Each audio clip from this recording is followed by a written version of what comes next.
A man called the coin shop about a rare gold coin that they found in a storage locker that they were cleaning out.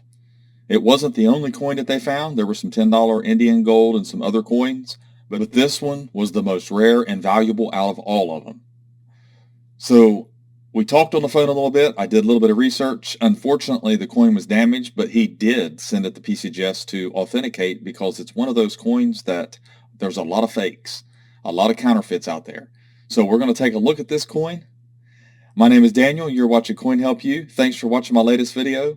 Please use coinauctionshelp.com/forum to ask for coin help and questions. Also, I have a chatbot, an AI chatbot over there, and you can click on that on our website and you can ask questions and learn a lot about mint errors using that chatbot. Also, portsmouthcoinshop.com. If you're interested in buying coins from us or checking out what we have to offer, go to portsmouthcoinshop.com. So let's take a look at this coin. This is a very rare coin. It is an 1856 $3. It's damaged extra fine details. You can see that in the coin is kind of dented.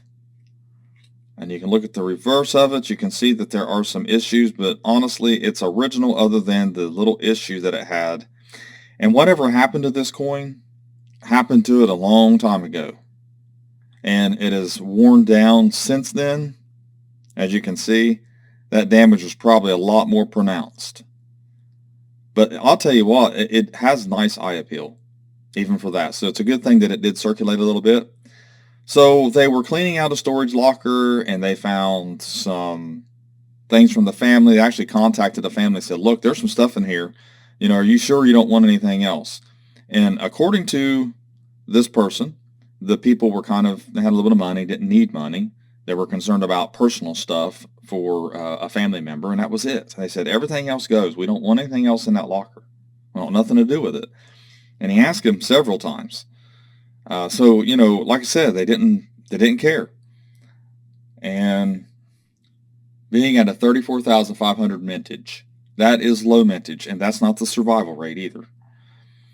When you look at the populations of the grades, you have 80 in extra fine 40 and 109 in 45. And that's it. So you have less than, well, almost 200, but less than 200 graded extra fine 40. So, I mean, that's pretty rare. This coin in problem free sells for over $3,200 at Heritage. When we were looking at it, doing research, he wanted $1,500 for it. We ended up selling for, I don't know, around $1,300 for the coin. I think I can sell it for $1,500 to $1,600. I think that's high retail for it, being the condition it's in. And that's the price that I'm going to settle for. I have it up on the website. But the problem with these coins is authenticity. And when you come over to NGC, these are in the top 25, top 50 most counterfeited coins. But over here, you can actually look up the die marks and the different details that make it counterfeit. A lot of $20 gold pieces were melted down to make these.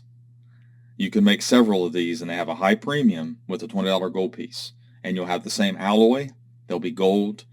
I believe the Omega Counterfeiter probably did a lot of these, or some of these. But here are the different dates and mints and different denominations, but you can see there's some $3 gold as you scroll down through.